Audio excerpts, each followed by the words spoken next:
Chapter 31 of Four Girls at Chautauqua. Four Girls at Chautauqua by Pansy. Chapter 31. The Beginning of the End. It is a troublesome fact that, even when people are very much interested, and very eager over important themes, commonplace and comparatively trivial duties will intrude, and insist upon being done at that moment. For instance, our girls were obliged to spend the whole of Monday morning in packing their trunks and satchels, returning their furniture, settling for their tents and the like; in short, breaking up housekeeping and getting ready to go back to the civilized world. Flossy and Ruth dispatched their part at the hotel promptly, and came over to the grounds to help the others. They discussed the meeting while they worked.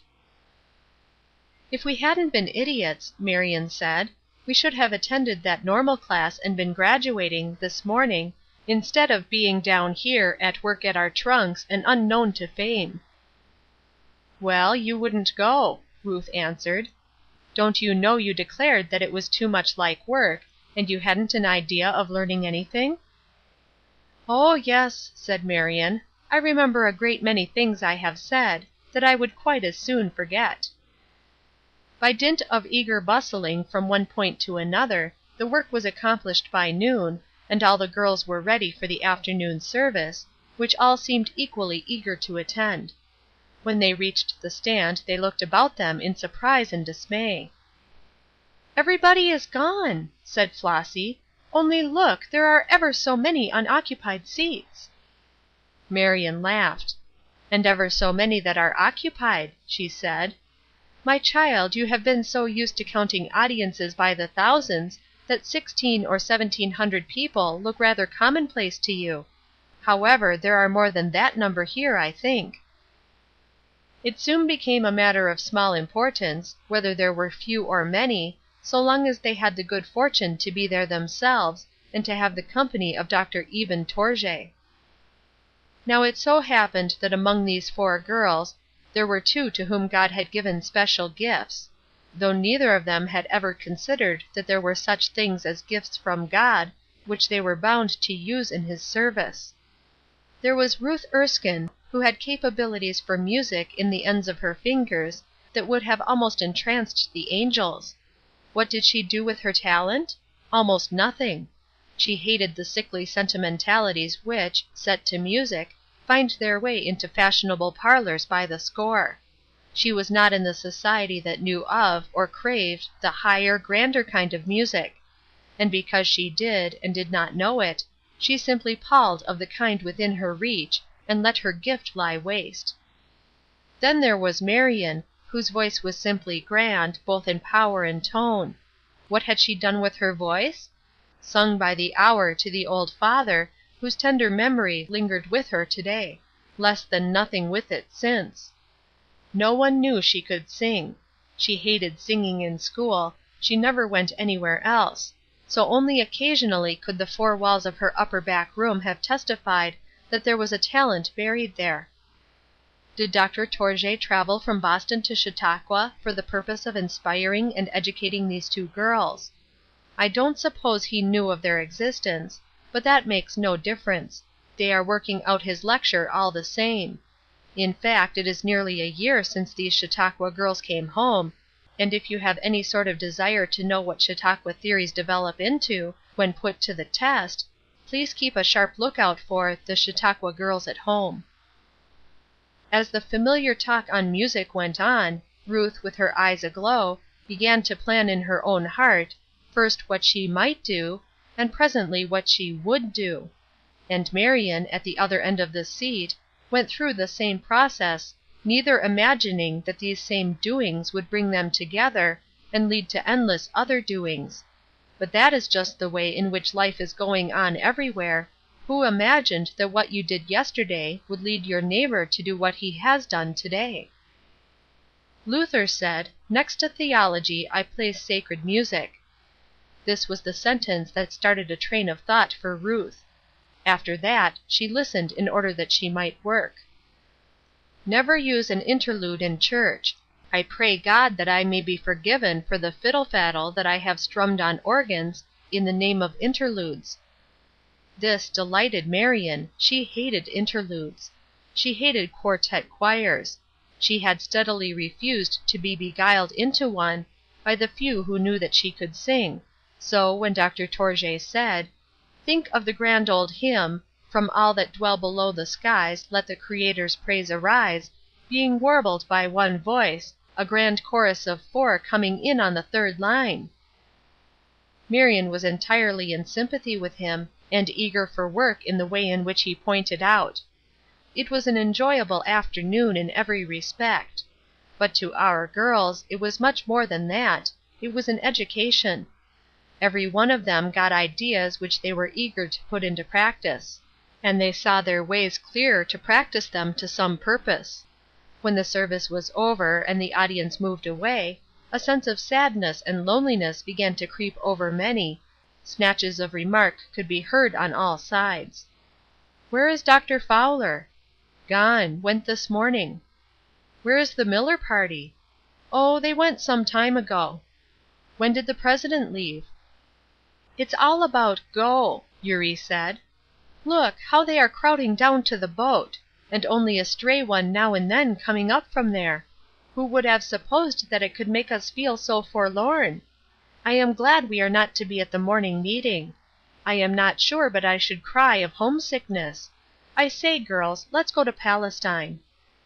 Which suggestion was greeted with delight, and they immediately went.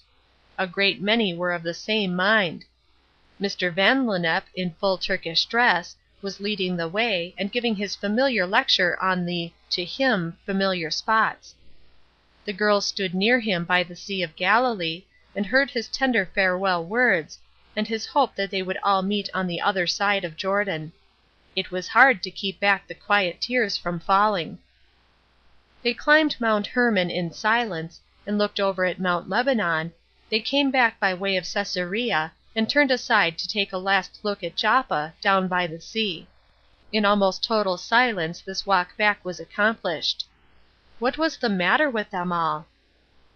Mr. Roberts had joined them, and he and Flossy walked on ahead; but their voices were subdued, and their subject, to judge from their faces, quieting, to say the least. Then they all went to take their last supper at Chautauqua. Not one of them grumbled over anything; indeed, they all agreed that the board had certainly improved very much during the last few days, and that it was really remarkable that such a throng of people could have been served so promptly and courteously, and, on the whole, so well, as had been done there. Still it was strange to have plenty of elbow room, and to see the waiters moving leisurely up and down the long halls; no one in haste, no one kept waiting. As they rose from the table, a gentleman passed through. They had passed each other every day for a week. They had no idea what his name was, and I suppose he knew as little about them; but he paused before them. "Good bye," he said, and held out his hand. "I hope we shall all meet at the assembly up there." "Good bye," they answered, and they shook hands. None of them smiled, none of them thought it strange, though they had never been introduced. It was the Chautauqua brotherhood of feeling. But after 2 weeks of experience and much practice in that line, it was impossible to rid one's self of the feeling that one must hurry down to the stand in order to secure seats. So they hurried, and had a new experience. They were among the first 20 on the ground. "The audience will be utterly lost to night in this immense array of seats," Flossy said in dismay. "Doesn't it feel forlorn?" But they took their seats, and presently came Miss Ryder and seated herself at the piano in the twilight, and the tunes she played were soft and tender and weird. "Every note says good bye," said Ruth, and she gave a little sigh. Presently the calcium lights began to glow, as usual, and meantime, though everybody was supposed to have left, still the people came from somewhere, and at last dismayed voices began to say, "Why, did you ever see the like? I thought we should surely get good seats to night. Where do all the people come from?" "Look! Marion," said Eurie. "What would Dr. Harris think of such a congregation as this? They could not get into our church, could they?" But just then the hymn claimed attention. "My days are gliding swiftly by." How swiftly these days had glided away! How full they had been! During the prayer that followed all heads bowed, and the silence that fell upon them made it seem that all hearts joined. Dr. Vincent was the first speaker. His manner and voice had changed. Both were subdued. He looked like a man who had been lifted up for a great mental strain, and was gradually letting down again to earth. "We are coming toward the close," he said. "We are more quiet than we have been here before. Familiar faces and forms that have moved in and out among these trees, for 2 weeks past, have gone. Only a few hours, and we are going. Only a few hours, and utter silence will fall upon Chautauqua." "Oh, dear," murmured Eurie, "why will he be so forlorn? I don't see why I need care so much. Who would have supposed I could?" "Hush," said Marion, and she surreptitiously wiped away a tear. A love feast Dr. Vincent said they were going to have, for that last evening. It was very much like that. The farewell from Canada came next. The speaker said he had been "thawed out," meant to have America annexed to Canada. Indeed, they had already been annexed in heart and soul. "Who's who?" said he, and "what's what?" who knows? There was just enough of the comical mixed with the pathetic in this address to steady many a tremulous heart. Dr. Presbrey followed in much the same strain, closing, though, with such a tender tribute to some who had been at the assembly the year before, and had since gone to join the assembly that never breaks up, that the tears came to the surface again. But those blessed Tennesseans just at that point made the grounds ring with the chorus, "Oh, jubilee, jubilee, the Christian religion is jubilee," and followed it with, "I've been a long time in the house of God, and I ain't got weary yet." By that time our girls looked at each other with faces on which tears and smiles struggled for the mastery.